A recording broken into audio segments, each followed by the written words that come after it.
Assalamualaikum warahmatullahi wabarakatuh. Waalaikumsalam warahmatullahi wabarakatuh. Bismillahirrahmanirrahim. Alhamdulillahirabbil alamin.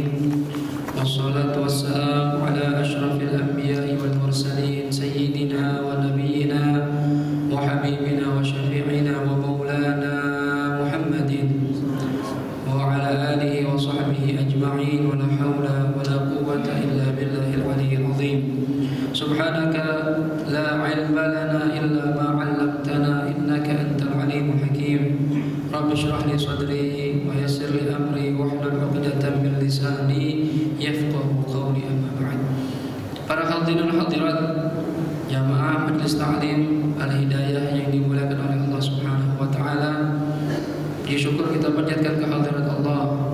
Sampai siang hari ini Allah Subhanahu wa taala masih tetap berkenan memberikan kepada kita nikmat panjang umur, sehat walafiat, nikmat iman dan Islam serta taufik hidayahnya, sehingga kita masih bisa melakukan kewajiban kita salat zuhur berjamaah. Dan kita berharap mudah-mudahan sisa waktu, sisa umur yang Allah berikan pada kita ini bisa kita isi dengan memperbanyak ibadah pada Allah Subhanahu wa taala.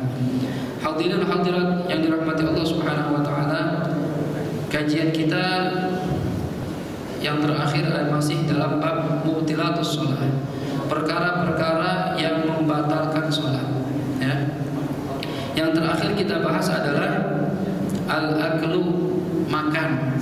Dalam salat itu kalau seseorang sedang salat lalu dia memakan sesuatu, maka salatnya batal, ya.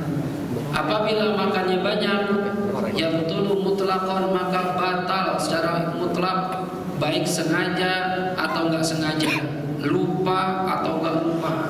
Lagi sholat makan dan makannya banyak, maka sholatnya batal, ya.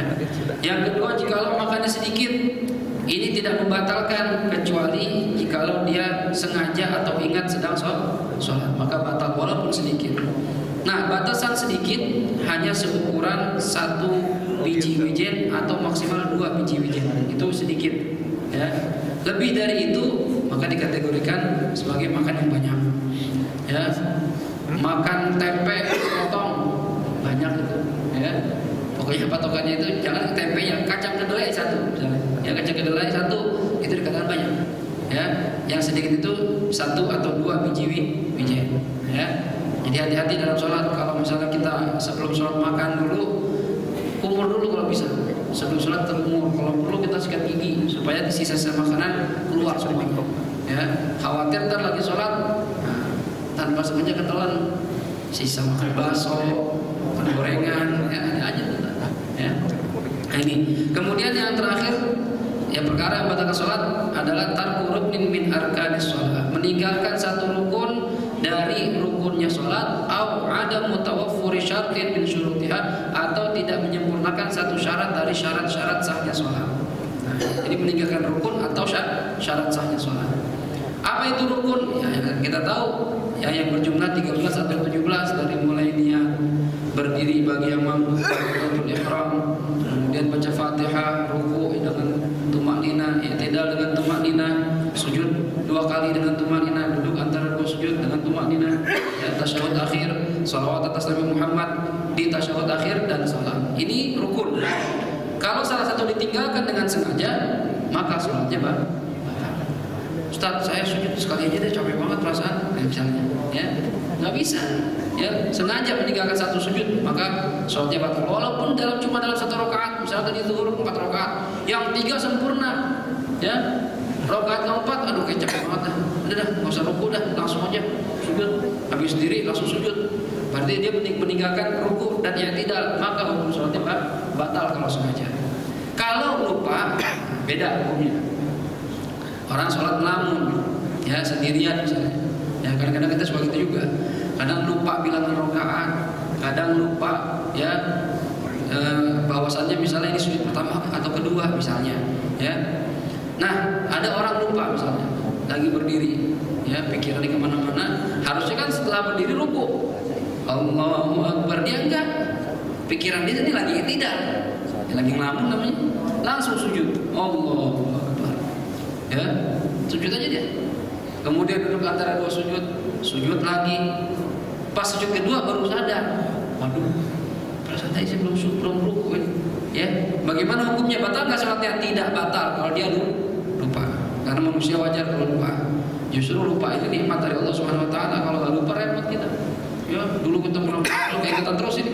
Ya, pernah jadi preman, pernah nggak sholat, aduh keingetan terus nangis mulu tiap hari. Nggak lupa. Ya, jadi kalau lupa mulu juga mengetan juga. Banyak yang lupa jadi repot juga ya. Biasa orang sama duit nggak lupa, ya kan lupa. Ya, nah ini kalau lupanya ini ingatnya ketika sujud, ya maka sholatnya tidak batal dan dia wajib ke posisi terakhir dia. Yang benar apa itu? Berdiri, berarti langsung berdiri. Ya, balik ke posisi berdiri. Ya, kalau tadi Fatihah sudah baca, langsung dia ruku lagi. Allahu Akbar. Nah, lanjutin sambil Allahu liman hamidah. Allahu Akbar, seperti itu.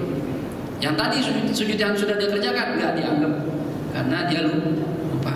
Ya, ini kalau belum mencapai rukun yang ketika dia sedang lupa. Cuma kalau sudah mencapai rukun yang dia lupa, misalnya begini, tadi harusnya kan ruku dia nggak ruku, sama masalahnya dia langsung sujud, duduk kata dulu sujud lagi sampai berdiri, Allahu Akbar. Berarti kan sudah kembali ke posisi ketika dia lupa, sudah sampai berdiri lagi. Ingatnya pas lagi begitu, perasaan tadi saya belum ruku dah. Nah, gimana Ustaz? Apakah harus rewind atau diputar balik? Rewind. Wah, berarti saya harus turun lagi nih, turun balik lagi. Enggak harus turun begitu. Kalau sudah mencapai posisi ketika dia lupa, maka ya udah langsung ruku. Apakah yang tadi enggak dianggap, enggak masuk itu kan? Jelas kira-kira ini? Jelas ya. Ini kalau lupa. Kalau sengaja nambah rukun batal. Jelas ini? Nambah atau mengurangi rukun sama. Ya. Misalnya sholat zuhur, pas rakaat keempat, ya setelah sujud dia ragu, ini udah 4 apa belum ya? Nah, ya, udah 4 apa belum? Kalau ragu kan ambil yang yakin, berarti yang sedikit, wah belum nih, belum 4 nih. Berdiri dia, Allahu Akbar. Padahal ini rukun tambahan, rakaat tambahan jadi 5. Ya, karena dia lupa, enggak batal. Ya, cuma kalau sengaja, misalnya sholat 4 rakaat. Wah lagi rajin ini, lagi nambah 1 rakaat, nambah zuhur jadi 5 rakaat, batal sholatnya.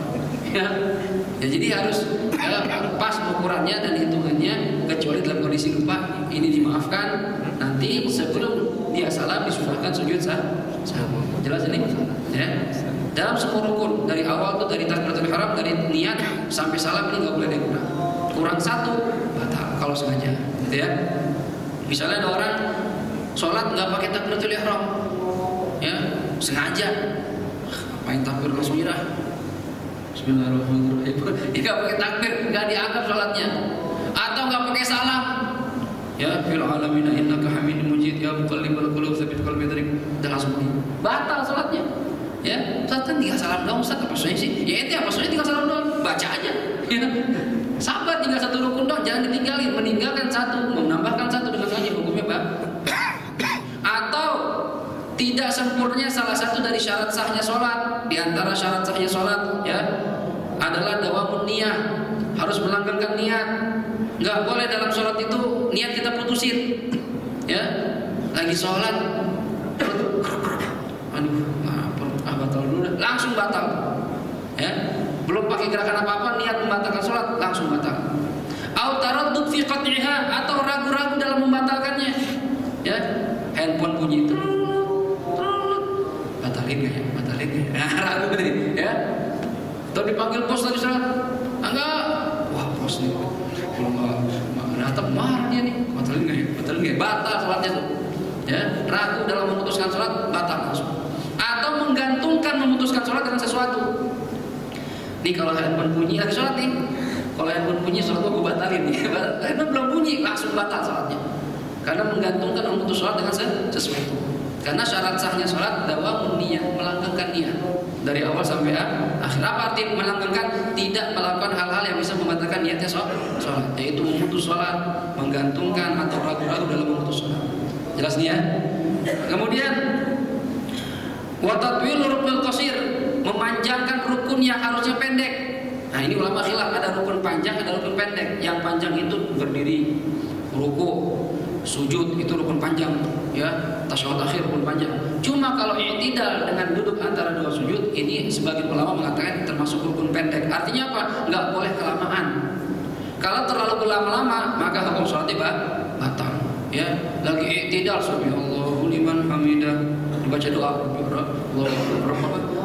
Rabbana lakal hamdu bil as-samawati, semua doanya baca. Habis itu tak dulu sujudnya, baca surat lagi, baca lagi Yasin. Kelamaan. Ini menurut sebagian ulama rukun pendek tidak boleh dipanjang-panjangkan. Maka kalau Anda panjangkan melebihi zikir yang disunahkan, maka sholatnya batal. Menurut sebagian ulama. Ada yang mengatakan i'tidal dan duduk antara dua sujud termasuk rukun panjang. Nah, kalau ikut pendapat ini ya nggak batal, nggak apa-apa. Kecuali i'tidal pada rakaat akhir di setiap sholat.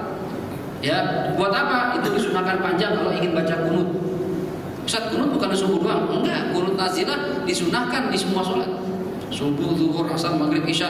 Kunut nazilah sunnah. Kalau orang Islam sedang mengalami musibah besar, ya saudara kita diserang sama orang kafir, walaupun enggak satu negara nih, di Palestina lagi diserang sama Israel, kita doain kunut nazilah. Misalnya tadi nih sholat zuhur tiba-tiba rakaat keempat ketika i'tidal imamnya kunut nazilah, kamu jangan heran, nah ini imam lupa mana ya? Bukan lupa, itu kunut nazilah sunnah. Ya, ada wabah menyebar, semua kena, banyak orang meninggal dunia, gunung meletus misalnya, wah ribuan orang mati tsunami misalnya. Ya, gimana didoain kunut nazilah yang berkepanjangan ya wabahnya gitu. Nah ini disunahkan kunut nazilah, walaupun kita nggak kena dampaknya. Cuma kan saudara kita semua di belahan dunia manapun, selama dia bersyahadat kepada Allah dan Rasulullah, maka dia saudara kita, ya, nggak ada bedanya. Mau Jawa, mau Amerika, mau apa segala macam warga negaranya, selama dia muslimin itu saudara kita. Jelas kira-kira nih, ya. Jadi kalau rukun pendek nggak boleh dipanjangkan. Menurut sebagian ulama yang berpendapat itu rukun pendek. Kalau kita ikut mengatakan, ini sih sebagian ulama mengatakan rukun panjang, udah berarti nggak masalah. Jelas ya. Kemudian termasuk juga wankishaful aurah illam tustar halan, menutup aurat. Termasuk syarat sahnya sholat itu menutup aurat. Berarti kalau auratnya terbuka dalam sholat, ini sholat membatalkan sholat jikalau tidak ditutup dengan segera. Arti segera itu langsung, nggak pakai nunggu-nunggu mikir-mikir, tutup nggak ya, nah itu batal. Ya, langsung misalnya kebuka nih, ya, keangkat celana kita atau sarung kita langsung tutupin, itu nggak batal. Ya, harus dengan segera, nggak boleh berpikir lama. Biar aja dulu, biarin dulu adem. Jangan batal. Ya. Ini perkara yang batalkan sholat harus menutup aurat. Nah ini maaf, kalau diperhatikan, khususnya kita kaum laki-laki ini, saya berapa kali perhatiin orang sholat ini, dia sholat pakai kaos, ya kan, kaosnya kepres gitu dah, ya, pendek. Begitu dia ruku atau sujud, itu keangkat kaosnya, ya. Begitu keangkat, kelihatanlah bagian auratnya, karena aurat itu kan dari laki-laki ini dari pusar terus nih sampai belakang sejajar. Bukan berarti pusar doang tutupin, ya. Pinggulnya kebuka apa-apa, enggak. Ini pusar terus dari depan ke belakang, seukuran ini aurat semuanya sampai dengkul kita. Kalau dalam sholat terbuka sedikit dan enggak langsung ditutupin, sholat kita batal. Ini bahkan kadang terjadi imamnya begitu. Saya kalau sholat di mana-mana tuh, di musola mana atau masjid mana gitu, mau jamaah asal itu imamnya, bajunya gimana gitu, ya. Wah, ini baju kebuka nih, kadang sampai kelihatan celengan semarnya itu, ya, belahannya itu. Nah, ini gimana ini sholat? Ya, imamnya begini nggak sah, berarti imamnya semua nggak sah. Ini hati-hati hadirin, makanya kalau kita pakai kaosnya agak kepres, dimasukin dulu celana gitu. Walaupun nggak gaul, kan itu orang jadul tuh kayak anak jadul. Kan dulu orang kita sekolah dimasukin orang dulu tuh. Sekarang kan enggak dikeluarin misalnya. Ustaz nggak gaul, Ustaz, ya biarin sholat nggak gaul, biarin rapiin dulu. Ntar habis sholat nggak gaul lagi nggak apa-apa. Ya, yang penting sah dulu sholatnya. Atau ya kemejanya agak panjang, jadi kalau kita sujud tidak terbuka aurat kita.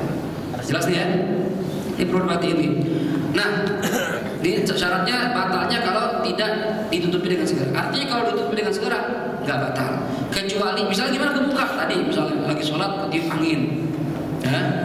Kalau pakai celana mungkin nggak terbayang. Cuma kalau pakai sarung, kayak santri, ya, udah pakai sarung nggak pakai celana dalam yang ini nih 3/4 ya. Cuma pakai sempak doang. Sholat di lapangan, ya lagi sholat Id misalnya, angin kencang, ya terbang tuh sarung, nggak angkat, ya itu harus buru-buru tutupin. Kalau dipikir-pikir dulu, biarin dulu biar pada lihat, ya batal sholat. Ya, ini yang pertama. Yang kedua, kalau angin harus buru-buru. Cuma kalau selain angin, kalau yang membuka itu manusia atau anak kita lagi sholat.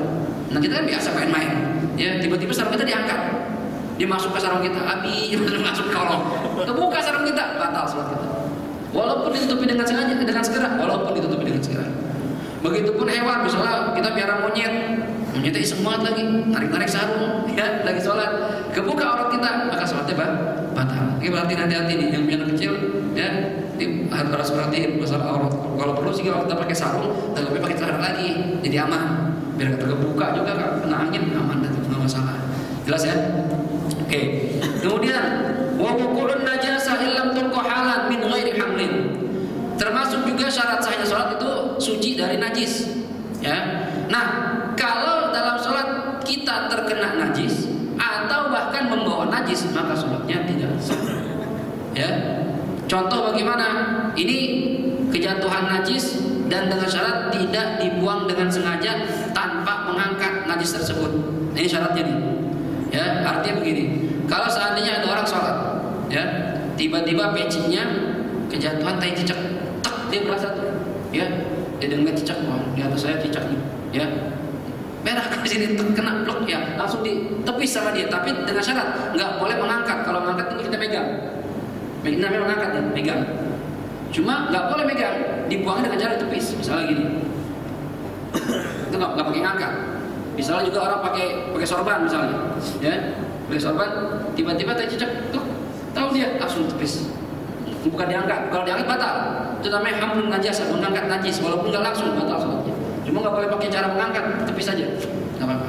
Ini kalau segera ditepis, nggak apa-apa, nggak batal sholatnya. Cuma kalau lama, ya, kelamaan itu, ya, mikirnya kelamaan batal sholatnya. Ya, ini syaratnya harus menepis najis tersebut dengan segera tanpa mengangkat benda tersebut, najis tersebut. Jelas kira-kira nih? Artinya, kalau seandainya najis ini nggak bisa hilang kecuali dengan mengangkatnya, maka sholatnya batal. Ya, misalnya masuk tai sini, walaupun kering misalnya, kan suka ada tuh tai kering, tai cicak misalnya, kena angin, masuk, ya ke kantong, ya. Gimana ngilanginnya nih? Dingin-dingin nggak bisa kan? Nah ini otomatis batal. Karena kita sholat membawa najis. Enggak ya? Atau najisnya basah. Ya. Najis basah di sini. Wah, kalau saya tepis tangan saya kena najis di sini. Otomatis najisnya basah. Ya, kalau mau najis basah nggak sah. Sholatnya langsung batal. Nah, kalau seandainya najisnya kering dan bisa kita tepis tanpa mengangkat, diperbolehkan menepis najis tersebut kecuali di masjid. Jikalau khawatir mengotori masjid. Lain lagi ceritanya nih. Ada kita pakai apa namanya? Rida, sorban, tiba-tiba najis, basah nih. Oh, sorban walaupun basah bisa kan kita tepis di sorban kita, ya. Cuma khawatir kalau saya tepis sorban saya itu tai nempel ke karpet. Jadi repot lagi. Mengotori masjid ini hukumnya nggak boleh. Berarti gimana Ustaz kalau begitu? Hukum sholatnya batal karena dia nggak boleh menepis. Karena haram mengotori masjid, apalagi dengan najis. Yang bukan dengan najis pun haram. Ya, karena kita ini sepelein aja nih. Ya upil mepet. Orang kan nggak tahu nih. Ya, nyonge misal kata kuping mepet di karpet masjid nggak boleh. Ya, ini masih tempat suci, tempat bersih. Ya, walaupun perkara misalnya mungkin nggak menjijikan, nggak najis tapi menjijikan, sama aja nggak boleh. Ya, reak kan nggak najis tapi menjijikan, nggak boleh kotori masjid dengan sesuatu yang kotor. Ya, karena kita juga lupa. Ya, ada yang mengatakan haram, ada yang mengatakan makruh kalau nggak najis. Ya, nah seandainya misalnya apa namanya itu suka ngeletekin, tahu nggak bahasa ngeletekin? Ya kalau kita bilang ngeletekin kulit kaki. Kan suka iseng kita nih, sambil kita lama, ngeletekin kulit kaki, kita gini-giniin, dapat terbang. Itu walaupun nggak najis, semua pikir orang lain pun geli, kita mungkin nggak geli, ya punya kita sendiri. Orang lain begitu sholat, kulit siapa ini? Gitu kan? Apa bahas di bagian hidungnya, kan repot ini, ya. Jadi biasakan kalau kita ingin melakukan hal-hal yang kira-kira menimbulkan kekotoran pada masjid, jangan taruh di karpet, kantongin aja bawa keluar. Habis ngeletekin misalnya nih, ya kulit kaki kita masukin, gitu jangan dibuang di masjid, ntar dibuangnya di luar, gitu ya. Jelas kira-kira nih. Ya, jadi hati-hati dalam sholat ini nggak boleh kita kejatuhan najis atau membawa najis. Makanya termasuk najis juga ini bangkai hewan kecil. Ya, misalnya bangkai laler, bangkai nyamuk. Kita nggak tahu, tiba-tiba kita sholat dalam kantong kita ada bangkai nyamuk, maka sholat itu nggak sah karena bawa najis. Semua hewan yang mati itu hukumnya bangkai kecuali 3, manusia, ya, kemudian jarod, apa namanya bahasa Arab Indonesia, belalang, ya, sama-sama ikan. Itu 3 hewan, ya, manusia masuk kategori hewan, ya, cuma hewan natik, hewan yang bisa berbicara aja, ya. Ini semua manusia hewan yang meninggal dunia, ya, tanpa disembelih menurut syariat, maka hukumnya najis kecuali 3, manusia, ikan, dan belalang. Ustaz, tadi disyaratkan tanpa disembelih. Yang maksud disembelih ini hewan yang boleh dimakan saja. Artinya kalau ada harimau disembelih tetap aja najis. Kan disembelih Ustaz, ya, tapi hewan itu tidak boleh dimakan. Jadi hewan yang boleh dimakan, ya, kalau disembelih suci, cuma kalau nggak disembelih matinya, maka hukumnya najis. Kambing ketabrak mati najis, gitu ya. Hati-hati nih. Sampai hewan kecil juga, laler, nyamuk, cicak, atau bagian dari binatang, ya, bagian dari hewan yang mati, sayapnya masuk, batal sholat kita. Perhatiin, hati-hati nih, ya, dalam sholat. Jadi nggak boleh sholat itu bawa najis, ya. Kemudian yang membuat sholat kita batal juga terjadinya hadas dalam sholat, baik hadas besar maupun hadas kecil. Lagi sholat kentut, batal. Lagi sholat misalnya kencing, netes belum tuntas kencingnya, batal sholatnya karena wudunya batal. Karena syarat sahnya sholat adalah suci dari 2 hadas. Jadi perhatiin benar-benar, ya, kalau pakai disunahkan itu sebelum sholat kita dianjurkan untuk mengosongkan perkara yang membuat kita tidak khusyuk dalam sholat. Termasuk diantaranya qadha'il hajat, tuntaskan hajat kita.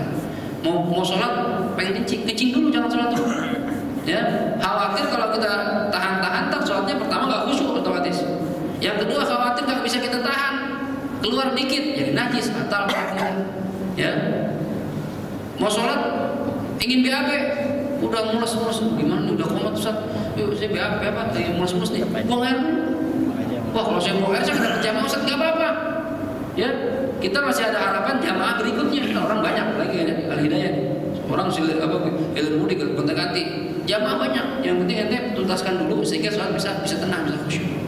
Jelas ya? Jadi harus suci dari 2 hadas. Seandainya terjadi hadas walaupun saya nggak pengen, terpaksa gimana? Lagi sholat dicium istri, batal nggak? Batal. Kan saya nggak pengen Ustaz. Ya walaupun ente nggak pengen. Ya. Lagi sholat misalnya perut kita digambarkan perut kita ditekan sama teman sampai keluar kentut. Ya. Ustaz saya nggak pengen ditekan sama teman saya. Nah, walaupun nggak pengen, ya tetap hukumnya batal karena Anda tidak suci dari 2 hadas.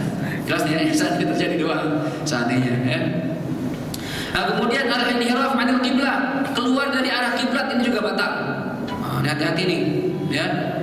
Orang yang sholatnya berdiri, maka arah kiblatnya yang wajib diarahkan adalah dadanya, ya. Kepala nggak wajib. Nanti kalau sholat begini sah juga, cuma nggak makruh begitu. Ya, menoleh dalam sholat makruh kalau nggak ada hajatnya. Yang penting dada nggak berubah, ya. Ini lagi berdiri ataupun lagi duduk. Kalau lagi ruku dan sujud, ini mu'dhamul badan, sebagian besar tubuhnya menghadap kiblat. Ya, ini yang terpenting. Oleh karena itu penting kita menjaga bagian dada kita ini keluar dari arah kiblat. Misalnya kiblat sini, ini jangan sampai kita salat begini atau begini. Nah, ini batal. Ini saya sering menemukan, enggak sering sih, terkadang menemukan sebagian saudara kita ini melakukan hal seperti ini ketika lagi salam. Salam terakhir nih begini nih, perhatiin orang. Ada yang begini salamnya. Assalamualaikum warahmatullahi. Nah, ini padahal sholatnya belum selesai, cuma dia sudah keluar dari arah kiblat dadanya ini, maka sholatnya batal. Jadi kalau salam yang menoleh cuma kepala saja, jangan badan ikut-ikutan. Jadi jangan Assalamualaikum warahmatullahi, Assalamualaikum warahmatullahi. Enggak, ini nggak begitu, batal sholatnya. Cuma mukanya saja, kepalanya saja. Assalamualaikum warahmatullahi, Assalamualaikum warahmatullahi. Gitu. Jelas kira-kira nih, ya. Walaupun keluar dari arah kiblat kita nggak pengen, terpaksa. Misalnya gimana? Lagi di soft ada orang mau keluar sholat, buru-buru misalnya buang air. Dia ngelewat kita, begitu masuk ke sela-sela soft barisan, kita goyang tuh, ya kan? Gitu, batal sholat kita. Makanya hati-hati orang yang kira-kira ingin keluar dari barisan dari soft, jangan masuk lewat tengah-tengah, pinggir gitu. Ustaz, saya lewatin orang, nggak apa-apa, uzur namanya.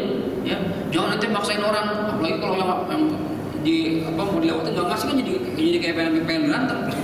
Dia mau lewat, yang ngatur kono. jadi kayak berantem. Dari pinggir, ya, karena khawatir kalau ente lewat, kita nggak mau geser, kita jadi batal. Kecuali ya dia mau lewat kita minggir dikit, nggak apa-apa. Yang penting nggak keluar dari arah kiblat. Ini repot kan kalau nggak mau ngasih dia tetap maksa. Ya, jadi batal jadinya. Ya, yang ada berantem ujung-ujungnya. Ya, nah ini perhatian bener nih, ya, menghadap kiblat. Ini kalau sholat berdiri. Kalau sholatnya tidur miring, ya, Ustaz emang boleh sholat tidur miring? Boleh. Kalau sholat sunnah atau nggak mampu berdiri, ya. Gimana arah kiblatnya? Arah kiblatnya lambungnya. Misalnya kiblat kan tidur miring begini nih.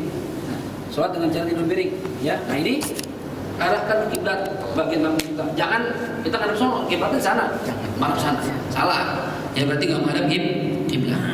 Kalau sholatnya tidur terlentang, udah nggak mampu saat tidur miring, stroke, ya wajib sholat. Selama balik berakal sehat, ya walaupun stroke wajib sholat. Mana arah kiblatnya? Arah kiblatnya adalah ya bagian lekukan kakinya. Maaf, saya lojorin. Ini arah kiblat, arahkan kiblat sama kepala kita. Diangkat sedikit pakai bantal. Jadi sholat begini. Bisa dia bisa, kalau nggak bisa ya saat boro-boro gini, saat dalam sepatu ya udah sebisanya. Jelas ya? Ini wajib menghadapkan ke kiblat selama sholat dari awal sampai akhir. Keluar dari arah kiblat sebentar saja, maka sholatnya batal. Jelas kira-kira? Jelas ya? Baik, kemudian meninggalkan rukun dengan sengaja, tadi udah dibahas tuh ya. Baik rukun pekerjaan atau ucapan. Ninggalin ruku, ninggalin baca Fatihah, ninggalin sholawat atas Nabi Muhammad SAW di tasyahud akhir, ini hukumnya batal kalau sengaja. Kalau nggak sengaja tadi sudah kita terangkan, ya, maka yang sebelumnya nggak dianggap, dia wajib menambahnya. Ya. Kemudian tidak menyempurnakan syarat-syarat ruku, syarat-syarat sujud. Ya, kan dalam rukun itu ada syarat-syaratnya. Ya, Fatihah ada syarat-syaratnya, ruku ada syarat-syaratnya. Syaratnya ruku harus membungkuk seukuran tangan bisa menyentuh dengkul. Ya, kalau rukunya bungkuknya nggak menyampe tangan sampai dengkul, nggak sah. Misalnya orang ruku begini, males-malesan, rukunya sekedar aja dah. Ini kan tangan nggak nyampe dengkul nih, ya, cuma sedikit dong.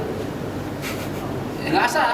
Kenapa? Karena syaratnya ruku tidak terpenuhi. Sujud, ya, syaratnya sujud harus sujud di atas 7 anggota tubuh. Menurut pendapat terkuat di ulama kita. Jidat harus nempel. Ya, telapak tangan bagian dalam kaki kanan dan kiri, ya, dengkul, telapak kaki bagian dalam kanan dan kiri. Ini 7 anggota tubuh harus nempel. Walaupun sebagian, misalnya jidatnya cuma sebagian, masih ada yang kena, apa-apa. Kalau orang pakai imamah, ya udah tuh, sini kebuka, jadi tutup, nggak apa-apa. Yang penting ada, atau orang rambut gondrong, ya, sampai begini atau pakai poni, tapi ada bagian jidatnya yang kena tempat sujud, nggak apa-apa. Ya, mana bagian jidat itu? Dari tempat tumbuh rambut sampai alis. Nah, ini antara itu jidat. Ya, ini lebarnya, panjangnya mana? Ini panjang lebarnya sampai bagian yang menurun di dahi kita. Nah, ini yang menurun bukan jidat. Ini nggak sah sujud begini. Karena bukan jidat, tapi di sini bagian jidat. Walaupun sebagian, ya. Telapak tangan bagian dalam, telapak tangan kanan dan kiri bagian dalam, sujud begini, ya. Walaupun sebagian, satu jari, sah. Ya, sujud satu jari. Orang latihan kungfu kan, main kungfu, sujudnya begini. Misalnya, sah nggak? Sah. Yang penting kanan kiri nempel. Nggak boleh bagian luar, boleh begini sujud. Ya, terus bagian satu begini, nggak sah sujudnya. Ya, jelas ya. Nah, ini syaratnya. Kaki juga salah satu jari, kalau bisa semuanya, ya, nempel semua tuh, ditekuk. Kadang kita orang nggak ada sujud kaki tapi jari diangkat. Atau begini. Pernah nggak latihan orang begini di sholatnya? Sering nih saya perhatiin, jarinya nempel keluar atau diangkat sama dia. Ini sholatnya sujudnya nggak sah. Otomatis kalau sujudnya nggak sah, maka sholatnya nggak sah karena tidak memenuhi syarat sujud. Nah, tapi dalam bab sujud ini ulama khilaf. Ada yang mengatakan, ini pendapat terkuat nih yang tadi yang saya sebutin. Ada yang mengatakan yang penting jidatnya nempel. Kalau pendapat yang ini mah lumayan. Ya, orang-orang awam yang sholatnya begini kakinya atau diangkat, masih sah menurut sebagian ulama. Cuma kita dalam sholat kalau bisa menjaga sholat kita sah menurut semua pendapat ulama. Jadi benar-benar menjaga ya syarat-syaratnya. Saya waktu sholat di satu kantor itu pernah dengan ceramah di sana. Begitu selesai sholat ada makmum yang masbuk.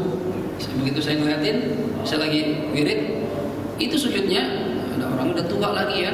Sujudnya jidatnya nggak nempel Pak. Jadi dikit-dikit doang. Ya Allah, saya perhatiin kalau sholat begitu dari muda sampai tua bagaimana sholatnya itu? Ya, makanya kata Rasulullah berapa banyak ya dari umatku ini yang sampai tua sholat tapi dia tidak dianggap orang yang sholat. Kenapa? Karena sholatnya nggak benar. Ini hati-hati nih, kita jangan sampai seperti ini. Ya, sholat fatihahnya nggak benar, rukuknya nggak benar, wudunya nggak benar. Ya, kalau dari muda begitu sholatnya sampai tua, entar ketemu Allah dianggap belum sholat. Walaupun ente nangis-nangis juga fokus sholat, ya nggak sholat. Ya, sholatnya nggak benar. Makanya para ulama wa kullu man bighairi ilmin ya'malu a'maluhu mardudatun. Setiap orang yang beramal nggak pakai ilmu, nggak benar, maka amalnya ditolak karena Allah nggak diterima. Alhamdulillah min dzalik. Maka perlu kita ikut kajian fikih kah itu, tafsir kah itu, hadis kah itu, biar tahu bagaimana yang benar. Jangan sholat ikut-ikutan doang. Ah, bapak saya begitu tuh, ikutin aja dah. Jangan ikut-ikutan, ngaji yang benar bagaimana. Terkadang orang wudu aja sampai tua aja masih nggak benar. Dulu jangan zaman kita sekarang, zaman Sayyidina Hasan ya dan Husain ya, cucu Rasulullah SAW. Pernah beliau ketika sholat di masjid ada orang tua wudunya nggak benar. Ya, wudunya berangkat nggak sesuai aturan Rasulullah. Ya, cuma kalau nasihatin orang tua kayak nggak etis, kan anak muda bilangin orang tua, nggak etis. Lihat caranya. Ya, kata Sayyidina Hasan sama Sayyidina Husain, beliau ngomong sama orang tua, wahai syekh, wahai orang tua, katanya, ya, tolong perhatiin kami ini berdua nih kakak. Ya, kami berdua mau wudu. Kira-kira mana bagusan wudu yang mana, saya, abangnya atau adiknya? Ntar antum yang nentuin, itu jurinya. Oh iya silakan. Begitu wudu, sukanya suruh liatin wudunya. Wudu dengan cara Rasulullah SAW. Wudu diperhatiin sama Tuhan. Bagaimana kayak siapa yang benar? Ente wudunya benar, anda yang salah wudunya tuh. Ya, jadi terkadang begitu itu orang zaman beliaunya benar terjadi. Orang udah tua wudunya masih belum benar. Kalau wudunya belum benar gimana sholatnya? Ini hati-hati ya. Dia perlu ya kita luangkan waktu kita. Saat saya tuh nggak sempat pondok pesantren, ya udah. Sekarang kan di mana-mana ada pengajian, ya. Ada pengajian hadir, ya. Cari guru, tapi cari guru juga nggak sembarangan, ya. Lihat suluknya, ya suluknya bagaimana, kajiannya bagaimana, ya. Silsilah sanad ilmunya kemana. Ini kadang punya guru, ntar pulang dari pengajian, emaknya lah kafir, mak kafir, mak lah ngaji di mana toh? Mendingan nggak usah ngaji dulu, katanya gitu orang tua. Ya, emaknya ziarah dibilang syirik, ya Allah toh, tega banget toh. Gue yang lahirin, gue gedein. Ya, hati-hati nyari guru juga. Ya, jangan sampai salah memilih guru karena pengaruh. Apalagi orang-orang awam yang nggak punya basic sama sekali, begitu dapat guru yang model begitu, udah ya aja udah. Lu paling bener dah guru saya dah. Hati-hati nih. Ya, perlu cari tahu dulu bagaimana di guru kita suluknya kemana, apakah termasuk Ahlussunnah wal Jamaah atau enggak. Lihat dulu, perhatiin ikut sekali dua kali, kayak aneh nih saya dengerin. Tanya sama kiai-kiai daerah kita gimana, kiai saya dapat pengajian bener nggak gitu, tanya. Ya tabayun, jangan cuma satu guru ngaji dia aja, akhirnya udah ya apa yang dibilang gurunya seakan-akan guru itu kayak Tuhan aja, bener semua nggak ada salahnya. Salah nih, bisa begitu ya. Nah, ini banyak kejadian maaf sekarang di daerah kita pun begitu. Jangan orang pendatang, orang Betawi pun sekarang udah mulai kena. Betawi kan terkenal fanatik sama agama, ya. Cuma udah mulai pahamnya anak muda nih kena tuh yang paham begitu. Takfiri, ngafirin orang, nyesatin orang, ya. Pokoknya kalau ya cium tangan itu syirik gitu. Lah cium tangan sih. Nggak ngerti hadisnya sih, nggak ngerti dalilnya. Ya, guru sih bilang begitu, ya, guru di sini, ya, jangan intik sini. Ya, jadi hati-hati nih, pahami apa yang kita pelajari. Kalau nggak sesuai sama yang diajarin ulama-ulama kita, tanya sama yang ngerti. Fas'alu ahla dzikri in kuntum la ta'lamun. Tanya sama yang ngerti. Kalau nggak ngerti, kalau nggak tahu, tanya dulu. Jangan terima bulat-bulat begitu aja. Ya, hati-hati. Kemudian termasuk juga yang membatalkan sholat adalah ada tumakninah, nggak tumakninah dalam sholat. Ya, so, diri tumakninah, ruku, i'tidal, sujud, duduk harus tumakninah. Dulu ada seorang sholat sahabat, ya, orang Badui, orang Arab gunung, sholat di Masjid Nabawi. di depan samping Rasulullah. Ya, begitu sholat salaman sama Rasulullah. Kata Rasulullah, "Sholli fa innaka lam tusalli." Sholat lagi, nanti belum sholat. Wah, barusan sholat di depan Rasulullah ada. Ya, Nabi bilang belum sholat, sholat lagi. Ulangin lagi sholat 2 kali, suruh ulang lagi. Yang ketiga Nabi bilang ulang lagi. Kata dia, "Ya Rasulullah, alimni ya Rasulullah, ajarin saya sholat yang benar gimana ya Rasulullah." Ya, kata Rasulullah, "Kalau ente ruku tumanina dulu, jangan sholat wabar. Itu belum sholat." Ya, makanya saya sedih kadang yang sambil masuk liputan itu ya, waktu lagi terawih tahun kemarin tuh ya, diliput sholat cepat banget sholatnya itu. Ya, ya Allah, pernah lihat liputan ya SCTV apa gitu ya? Gak ada tumaninahnya, gimana bisa sah sholatnya? Ya, ketika diwawancarain kayaknya ustadznya itu yang udah turun-turun ini dari oke kita ya turun-turun, kalau salah jangan diterusin turun-turun juga. Biar kata sebut kiai juga kalau salah ya salah, nggak bisa dibenerin. Ya, nah ini biasanya begitu. Ya, sholat yang cepat ini apa yang penggemarnya banyak karena cepat ya, giliran lama dikit ya sepi deh masjid coba. Ya, masjid yang sholatnya cepat ramai, kalau lama baru sepi deh. Ya, rata-rata begitu, enggak semuanya gitu ya. Nah, jadi perhatiin jangan sampai meninggalkan tumanina. Ya, kemudian membaca rukun qauli tanpa bisa terdengar oleh telinga sendiri. Ini juga nggak sah. Ya, karena syarat rukun qauli ini harus minimal terdengar oleh telinga kita. Takbiratul ihram, baca Fatihah. Baca Fatihahnya kemetemet doang, ada suaranya. Fatihah, oh ada suaranya? Ya, dalam hati, nggak sah. Harus dibaca. Ya, cuma bacanya juga jangan sampai mengganggu orang lain. Ya, ente makmum suaranya kayak imam. Loh, ini yang mulai imam mana makmum ini? Ya, pelan-pelan aja, minimal kuping kita dengar, udah itu doang. Walaupun orang lain nggak dengar apa-apa. Ya, dan juga kadang perlu perhatikan, kadang orang ini was-was. Ya, gara-gara was-was itu suara jadi kencang jadinya. Bismillah, atau terlalu memperhatikan tajwid. Bismillahirrahmanirrahim. Sholatnya begitu, jadilah berisik. Gak usah gitu ya. Was-was itu ada setan. Biasanya normal aja kayak normal biasa. Ya, ente kalau mau latihan belajar jadi di luar sholat, belajar dulu, belajar bisa harus sholat. Gitu ya. Ini jangan dalam sholat belajar. Akhirnya ganggu orang. Saya pernah begitu sholat. Samping saya tuh, jadi kita keganggu gitu. Bismillahirrahmanirrahim. Ya benar sih, cuma berisiknya itu kita katakan. Ya, jangan ganggu orang sholat juga dosa, nggak boleh. Ya, normal-normal aja. Ya. Kemudian juga taqaddum ala imamihi. Kalau jamaah di yang membatalkan sholat juga adalah membalap mendahului imam 2 rukun. 2 rukun mendahului imam batal. Contoh, imam lagi masih berdiri baca surah. Ente kagak sabar. Imam sholat lama banget ya baca suratnya. Udah saya ruku duluan, ruku. Allahu Akbar. Imam masih diri. Ya, selesai ruku, sami Allahu liman hamidah. Imam masih diri. Ya, buat sudah tidak. Sujud. Allah begitu turun berarti dia udah dikali imam 2 rukun. Ruku, tidak. Kapan batalnya? Kalau dia turun imam masih belum ruku, sholatnya batal. Jelas nih? Batal dan haram seperti itu.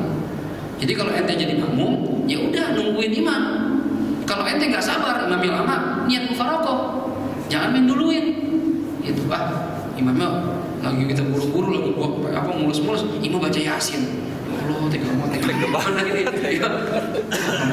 Ya, kagak tahan gimana? Saya lihat memisahkan diri aja dari imam. Apalagi itu lagi mulus atau ada hajat yang penting misalnya, udah langsung mufarokoh, niat memisahkan diri, tapi nggak dapat pahala jamaah nih, ya. Langsung sholat lanjutin sendiri, jalan sendiri, nggak apa-apa terus begitu. Daripada kita ngebalap imam dan sholat ngebalap. Ya, mendahului imam nggak boleh. 2 rukun nggak boleh. 1 rukun Ustaz, 1 rukun haram, tapi nggak batal. Ya, 1 rukun aja nih. Allahu Akbar. Ya aja. Imamnya ruku, ente sampai Allah benar ada. Ayo mau bicara bang. Ente mana imam sih? Ente kan makmum belakangan. Ya. Membalap imam 1 rukun haram. Ya, walaupun nggak batal tapi haram gitu ya. Maunya duluan aja, ya mendingan ente jadi imam aja, jadi makmum ya. Udah tahu ente nggak mau manusia jadi imam, nggak mau jadi makmum ya. Nah ini, jadi mendahului imam 2 rukun batal. Begitupun telat dari imam, telat terlambat 2 rukun dari imam batal. Imam ruku, ya Allahu Akbar. Kita main enak-enakan aja baca surah. Lagi enak-enak baca surah nih, berapa ya? Mulai membangun, ya tidak, sami Allahu liman hamidah. Kita masih aja baca surah. Fatihah udah selesai di badan, tinggal ruku doang, nggak mau. Ya, begitu imam pengen ruku, pengen sujud, kita masih berdiri, sholat kita batal. Karena kita terlambat dari imam 2 ruku. Jelas kira-kira? Ya, jadi perhatian hati-hati nih. Mendahului 2 rukun nggak boleh, terlambat 2 rukun juga nggak boleh. Kecuali kita lihat mufaroqah, memisahkan diri, silahkan. Ya, tapi nanti insyaallah minggu depan kita bahas ada uzur-uzur orang terlambat lebih dari 2 rukun nggak apa-apa. Contoh, saya kasih contoh satu. Sebenarnya contohnya ada 11 masalah. Ya, misalnya makmum lupa baca Fatihah. Waladhdallin, amin. Kan biasanya kita baca Fatihah nih, makmum. Ini enggak, saking enaknya suara imam misalnya. Dia enak buat dengerin bacaan surahnya imam, si imam, ya. Enak dengerin ya. Atau bisa jadi lupa karena kalau udah lupa begini sih masih bagusan. Lupa karena bikin utang. Yang belum dibayar tadi yang mana ini, tagihan, hitung-hitung lagi sholat ini. Imam udah lagi sholat, dia nggak baca Fatihah, ya. Begitu imam ruku, Allahu Akbar, ya Allah, sudah mau baca Fatihah. Nah, kalau lupa baca Fatihah, ini uzur. Ya, bagaimana kalau uzur ini diberi kesempatan 3 rukun yang panjang, yaitu ruku dan 2 sujud. Nah, ya, artinya dia harus sudah selesaikan Fatihah dan sudah ruku sebelum imam bangun dari sujud kedua. Nah, ini ada uzur namanya. Ya, nah ini mau kita bahas insyaallah minggu depan. Ada 11 masalah. Kita bahas satu persatu biar jelas nanti ya mana saja yang beruzur supaya kita paham ya apakah kita diberi uzur atau enggak. Jelas kira-kira? Ada pertanyaan sebelum tutup dipersilakan. Ya, bagi silakan. Kalau maaf mengenai rukun qauliyah Al-Fatihah terutama Ustaz, itu kan sangat diperhatikan sekali. Ya. Itu kan terkadang dalam membaca itu ada ya imam yang cepat atau yang pendek. Ini takarannya itu yang adu cepat itu sebenarnya gimana gitu Ustaz? Yang kena tajwidnya gitu, makhrajnya segala macam. Lalu, ya, itu aja. Sebenarnya sih takarannya ya kalau dia pakai menit atau detik kita nggak bisa pastiin juga. Ya, yang penting syaratnya menjadi imam itu imam ini nggak boleh seorang ummi. Apa itu ummi? Atau kita bersyarat berjamaah tidak boleh imam kita seorang ummi. Apa itu ummi? Ummi itu seorang imam yang tidak benar bacaan Fatihahnya walaupun cuma salah satu huruf. Nah, ya, jadi imam itu harus benar bacaan Fatihah minimal. Karena ini rukun, ya, dari mulai makhrajnya. Orang kalau sholat jahriyah, maghrib, isya, subuh, ini kelihatan bisa baca Quran apa enggak? Kelihatan itu.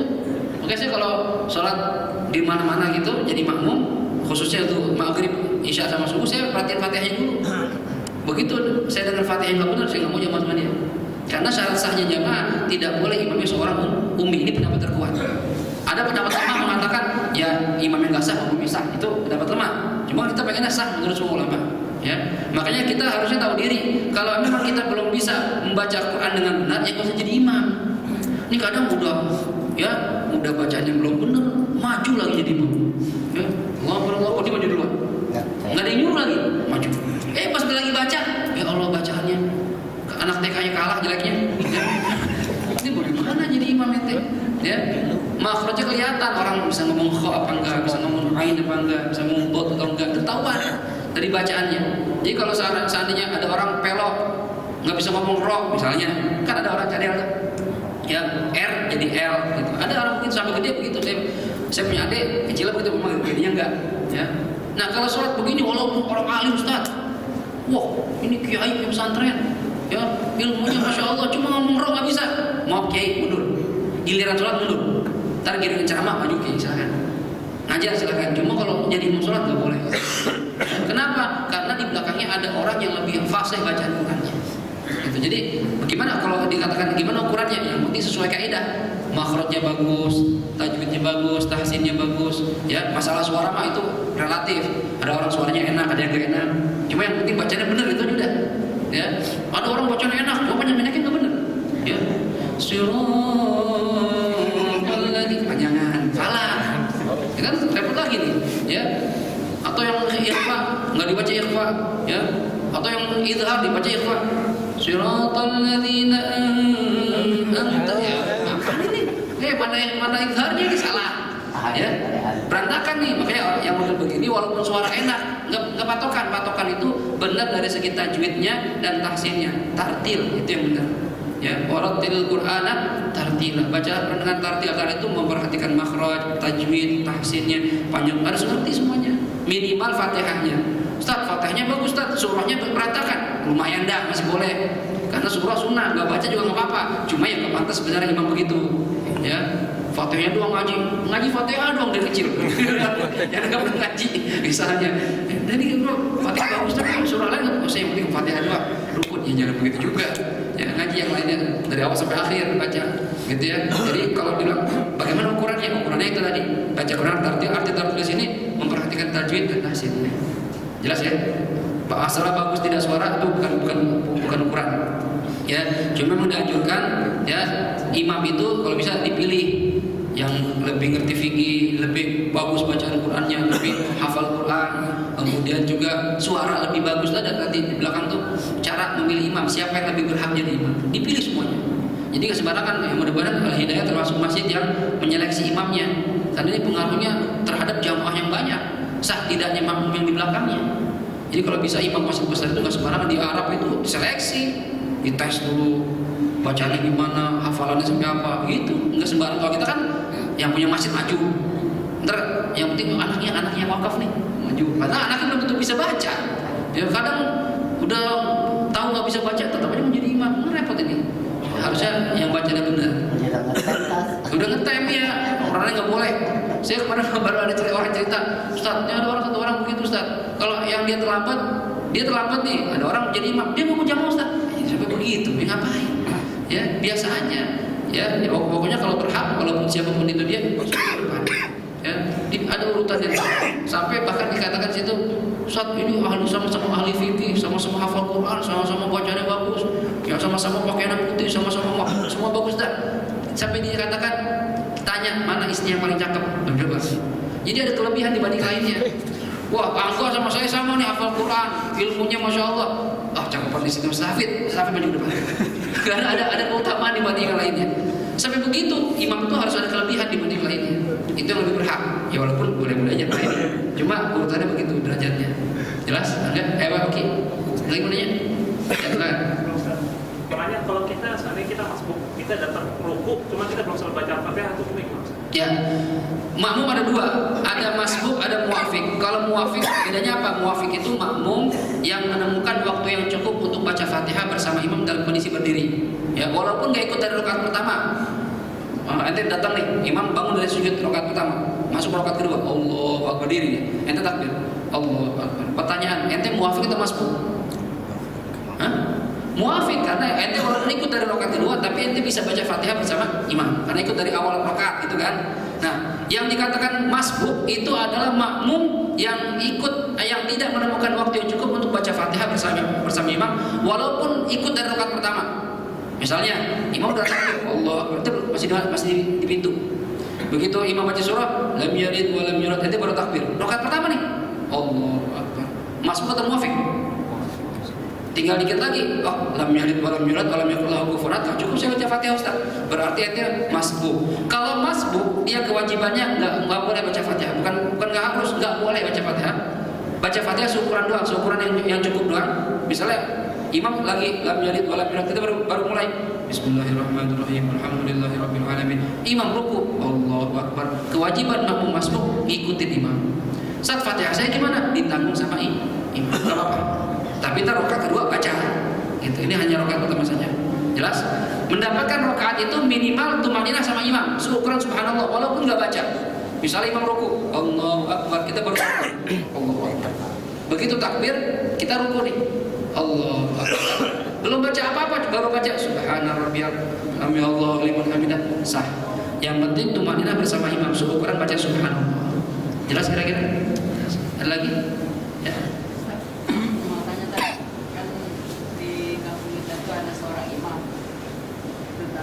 Ini menjadi suatu kebiasaan dia kan antara sholat maghrib sama sholat isya itu kan kadang-kadang mereka itu ngobrol sambil minum, tapi minum di sini kadang minum kopi itu membatalkan suhu. Pertanyaannya apakah minum kopi membatalkan? Ya. Atau kandungan manis lainnya? Ya. Begini, yang membatalkan wudu ada 4. Selain ini nggak batal.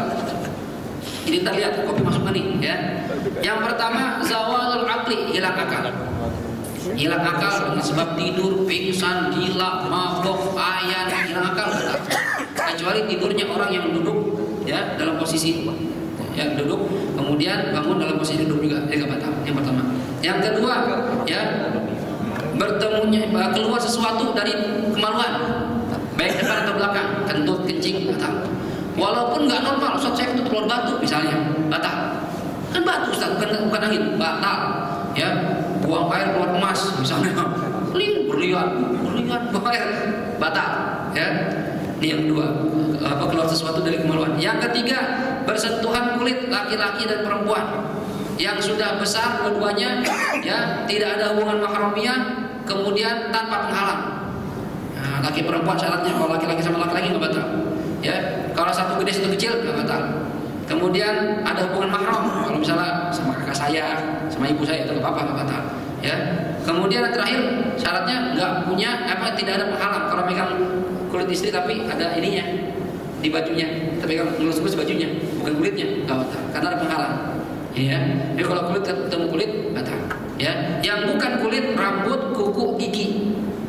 Kalau kita pengen sholat ngelus rambut istri kita, batal nggak? Nggak, selama nggak kena kulit kepalanya. Rambutnya doang nggak apa-apa. Kita pengen sholat, pengen pergi cium rambut istri kita, tapi nggak kena kulit kepalanya, nggak batal. Kuku juga nggak batal. Lagi sholat dikelitikin pakai kuku istri kita, kukunya panjang, batal nggak batal? Ya, atau di luar sholat misalnya, ya kita punya wudu nih, bercanda sama istri, ya main kelitikan pakai kuku, nggak kena kulit, kuku doang, nggak batal. Atau bersentuhan gigi, ya kita gigi istri kita betul, kita pegang giginya, nggak batal, tapi nggak kena kulitnya. Kalau bibir batal, ya ini yang ketiga. Jadi tadi hilang akal, keluar sesuatu dari kemaluan, bersentuhan kulit. Yang keempat yang membatalkan wudu, menyentuh kemaluan dengan telapak tangan bagian dalam. Telapak tangan bagian dalam ini, bagian dalam gini. Kalau kita tempelin, ya, yang nggak kelihatan itu namanya bagian dalam. Berarti ini bagian luar nih, di luar, kan nggak masih kelihatan. Kalau jempol diginiin, yang nggak kelihatan ini bagian, yang kelihatan bagian luar. Ya, artinya kalau menyentuh kemaluannya, misalnya kita punya zakar, ya, kita garuk begini, gatal nih, garuk misalnya, batal nggak nih? Nggak batal karena garuknya pakai telapak tangan bagian luar. Ya. Nah kalau gini kencing batal nggak? Pegangin, batal kencing. Ya kalau pegangin begitu batal.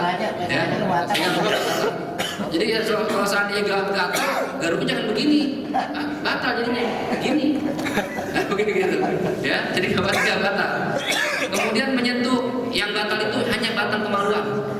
Artinya testisnya, bijinya itu nggak batal kalau kita pegang. Dan juga yang batal juga lubang anus. Artinya pantat, kalau kita garuk pantat nggak batal. Yang bikin batal lubang anusnya doang. Ya, nah ini 4 perkara yang bikin batal. Pertanyaan, kopi masuk Ustaz? Kopi nggak masuk. Artinya kalau orang sholat habis maghrib nih, dia ngopi nih, ngobrol ngopi. Terus habis itu sholat, sah nggak sholatnya? Sah, karena wudunya nggak batal selama dia tidak melakukan perkara yang membatalkan. Tapi ingat, sebelum sholat disunahkan umur. Kenapa? Kalau kopi kan beda, ada ampas-ampasnya. Kalau kopi kayak kepala api, ya kan, yang untuk kopi ampas tuh. Ya kalau Indo Cafe mah agak jarang ya. Yang mau model-model kopi instan tuh habis itu nggak ada ampasnya. Cuma kalau ada ampasnya kadang suka nyelip, ya di sini segala macam. Ataupun seandainya ada rasa-rasanya, sebaiknya kita kumur dulu. Seandainya nggak kumur tapi nggak ada yang masuk ke tenggorokan, nggak apa-apa. Ya, jadi boleh-boleh saja, cuma hal kebiasaan seperti ini nggak bagus. Artinya biasakan antara maghrib sama isya ini waktu mulia. Ya, al-kunuz kullul kunuz fi ihya ma bainal isya'i katanya. Oh, apa namanya? Simpanan terbaik itu menghidupkan waktu antara maghrib sama isya. Jadi kalau bisa antara maghrib sama isya jangan lalai. Jangan ngobrol, jangan main-main, jangan nonton TV, jangan. Apain? Baca Quran, zikir, istighfar, itu yang paling bagus. Antara maghrib sampai isya dulu orang tua saya galak banget kalau saya masih kecil. Gak boleh tuh. Saya nonton TV, pegang gesper ya. Mas gitu, baca Quran, gitu. Ternyata benar ajaran orang tua itu, walaupun dia ngasih dalil waktu itu, ternyata benar. Ternyata waktu itu waktu yang mulia, waktu yang mahal. Kalau bisa jangan ngobrol, isi dengan ibadah. Gitu. Jelas? Cukup ada lagi? Cukup ya? Oke, kalau cukup kita tutup kajian kita dengan baca suratul Fatihah. Kita mohon kepada Allah Subhanahu wa taala mudah-mudahan ilmu yang kita bahas pada siang hari ini jadi ilmu yang manfaat dunia maupun akhirat. Kita membuat salat kita benar di mata Allah Subhanahu wa taala, dan mudah-mudahan semua ibadah kita diterima oleh Allah Subhanahu wa taala dengan ilmu yang kita pelajari, dan mudah-mudahan kita